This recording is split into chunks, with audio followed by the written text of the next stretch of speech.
ಯಾವುದೇ ಪ್ರಾಥಮಿಕ ವಿಚಾರಣೆ ನಡೆಸದೆ ಡಿಜಿಪಿ ರಾಮಚಂದ್ರರಾವ್ ಏಕಾಏಕಿ ಅಮಾನತು ಮಾಡಿರುವುದು ರಾಜ್ಯ ಸರ್ಕಾರ ದಲಿತ ವಿರೋಧಿ ನಡೆಯಾಗಿದೆ ಎಂದು ಛಲವಾದಿ ಮಹಾಸಭಾದ ಮಳವಳ್ಳಿ ತಾಲೂಕು ಅಧ್ಯಕ್ಷ ಎಂಬಿ ಮಹೇಶ್ ಆಕ್ರೋಶ ವ್ಯಕ್ತಪಡಿಸಿದರು. ಸುದ್ದಿಗೋಷ್ಠಿಯಲ್ಲೂ ಮಾತನಾಡಿದ ಅವರು, ರಾಮಚಂದ್ರರಾವ್ ಪೊಲೀಸ್ ಇಲಾಖೆಯ ಉತ್ತಮ ಅಧಿಕಾರಿಯಾಗಿದ್ದಾರೆ. ಅವರ ವಿರುದ್ಧದ ಆರೋಪಕ್ಕೆ ಪ್ರಾಥಮಿಕ ತನಿಖೆ ನಡೆಸದೆ ಅಥವಾ ಯಾವುದೇ ವರದಿಗೆ ಕಾಯದೆ ಅಮಾನತು ಮಾಡಿರುವ ಕ್ರಮ ಸರಿಯಲ್ಲ ಎಂದು ಬೇಸರ ವ್ಯಕ್ತಪಡಿಸಿದರು. ಕೆಲವು ವಿಡಿಯೋ ಹಾಗೂ ಆಡಿಯೋಗಳನ್ನು ಆಧಾರದ ಮೇಲೆ ರಾಮಚಂದ್ರರಾವ್ ಅಮಾನತು ಮಾಡಲಾಗಿದೆ. ಆದರೆ ರಾಮಚಂದ್ರರಾವ್ ಅವರು ಇವರ ಈ ಕೃತಕ ಬುದ್ಧಿಮತ್ತೆ ಎಐ ತಂತ್ರಜ್ಞಾನ ಬಳಸಿ ಮಾಡಲಾಗಿದೆ ಎಂಬ ಅನುಮಾನ ವ್ಯಕ್ತಪಡಿಸಿದ್ದಾರೆ. ಹೀಗಿರುವಾಗೆ ಅವರನ್ನು ಅಮಾನತು ಮಾಡದೆ ತನಿಖೆ ನಡೆಸಿ ಕ್ರಮ ಕೈಗೊಳ್ಳಬಹುದಿತ್ತು ಎಂದು ಅಭಿಪ್ರಾಯಪಟ್ಟರು. ಈ ಸಂಬಂಧ ರಾಜ್ಯದ ದಲಿತರಿಗೆ ರಕ್ಷಣೆ ನೀಡುವಂತೆ ಜಿಲ್ಲಾಧಿಕಾರಿಗಳ ಮೂಲಕ ರಾಜ್ಯಪಾಲರಿಗೆ ಮನವಿ ಸಲ್ಲಿಸಲಾಗುವುದು.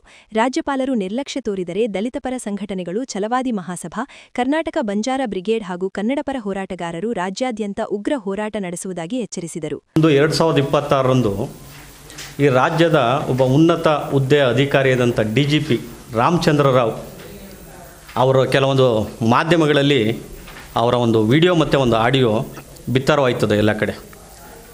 ಅದನ್ನು ಸರ್ಕಾರ ಮೊದಲನೇ ಹಂತದ ತನಿಖೆಯನ್ನೇ ಮಾಡ್ದೇ ಅವ್ರನ್ನ ಏಕಾಏಕಿ ಅಮಾನತ್ತಲ್ಲಿಡ್ತಾರೆ. ಕಾರಣ ಏನು ಅಂತ ಗೊತ್ತಿರೋದಿಲ್ಲ. ಈಗ ನಿಮಗೆ ಗೊತ್ತಿರೋ ಹಾಗೆ ಎಲ್ಲ ಕಡೆನೂ ಆಡಿಯೋ ವಿಡಿಯೋ ಯಾರ ಮುಖ ಬೇಕಾದರೆ ಯಾರು ಬದಲಾವಣೆ ಮಾಡಿ ವಿಡಿಯೋ ಮಾಡ್ಬೋದು, ಆಡಿಯೋ ಮಾಡ್ಬೋದು. ನಾವು ರಾಮಚಂದ್ರರಾವ್ ತಪ್ಪು ಮಾಡಿದಾರೋ ಬಿಟ್ಟಿದ್ದಾರೋ ಅದು ನೆಕ್ಸ್ಟು. ಈ ಸರ್ಕಾರ ಮೊದಲನೇ ಹಂತದ ತನಿಖೆನೇ ಮಾಡ್ದೇ ಸರ್ಕಾರದ ಯಾವುದೇ ವರದಿಗಳನ್ನು ತರಿಸ್ಕೊಳ್ದೇ ಏಕೆ ಅಮಾನತ್ತಲ್ಲಿಟ್ಟಿರೋದು ಇದು ಸರ್ಕಾರ ದಲಿತ ಪರ ವಿರೋಧಿ ಎಂಬುದು ಸಾಬೀತಾಗಿದೆ. ಹಿಂದೆ ಕೂಡ ಎಷ್ಟೋ ಜನ ಅಧಿಕಾರಿಗಳಿದ್ದಾರೆ ತಪ್ಪು ಮಾಡಿದ್ದಾರೆ, ಆದರೆ ಅವ್ರು ಯಾರನ್ನೂ ಕೂಡ ಅಮಾನತ್ತಲ್ಲಿ ಇಡಲಿಲ್ಲ.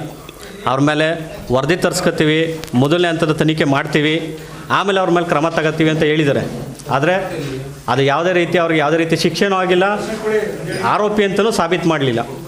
ಆದರೆ ಈ ರಾಜ್ಯದ ಉನ್ನತ ಹುದ್ದೆಯಲ್ಲಿರುವಂಥ ರಾಮಚಂದ್ರರಾವ್ ಅವರು ಒಬ್ಬರು ದಲಿತರು ಅನ್ನೋ ಒಂದು ಕಾರಣಕ್ಕೋಸ್ಕರ ಅವ್ರನ್ನ ಏಕಾಏಕಿ ಅಮಾನತ್ತಲ್ಲಿ ಇಟ್ಟಿರ್ತಾರೆ. ಇದು ಸರ್ಕಾರ ಎಷ್ಟು ಮಟ್ಟಿಗೆ ಸರಿ? ಸಿದ್ದರಾಮಯ್ಯವರ ಒಂದು ಮಾಧ್ಯಮದಲ್ಲಿ ಏನು ಹೇಳ್ತಾರೆ, ಈ ರಾಜ್ಯದ ಮುಖ್ಯಮಂತ್ರಿ ವರದಿ ತರಿಸ್ಕೊತೀನಿ ಅವ್ರ ಮೇಲೆ, ನಂತರ ಅವ್ರ ಮೇಲೆ ಕ್ರಮ ತಗೋತೀನಿ ಅಂತ ಹೇಳ್ತಾರೆ. ಆದರೆ ಅವರು ಯಾವ ಸರ್ಕಾರದ ವರದಿ ಕೂಡ ತರಿಸ್ಕೊಳ್ಳೋದಿಲ್ಲ, ಪ್ರಥಮ ಹಂತದ ತನಿಖೆನೇ ಮಾಡ್ದೇ ಏಕಾಏಕಿ ಅವರನ್ನು ಅಮಾನತ್ತಲ್ಲಿ ಇಡ್ತಾರೆ. ದಯಮಾಡಿ ಹಾಗಾಗಿ ಈ ರಾಜ್ಯಕ್ಕೆ ನಾನು ಏನು ಹೇಳೋಕ್ಕೆ ಇಷ್ಟಪಡ್ತೀನಿ ಮುಖ್ಯಮಂತ್ರಿ ಅವ್ರಿಗೆ ಅಂತ ಹೇಳಿದ್ರೆ, ಅವ್ರ ಮೇಲೆ ಪ್ರಥಮ ಹಂತದ ತನಿಖೆ ಮಾಡಿ, ನಾನು ಬೇಡ ಅಂತ ಹೇಳೋದಿಲ್ಲ. ಅದರಲ್ಲಿ ಅವರು ಆರೋಪಿ ತಪ್ಪಿತಸ್ಥರು ಅಂತ ಏನಾದರೂ ಗೊತ್ತಾದರೆ ಅವ್ರ ಮೇಲೆ ಕ್ರಮ ತಗೊಳ್ಳಿ.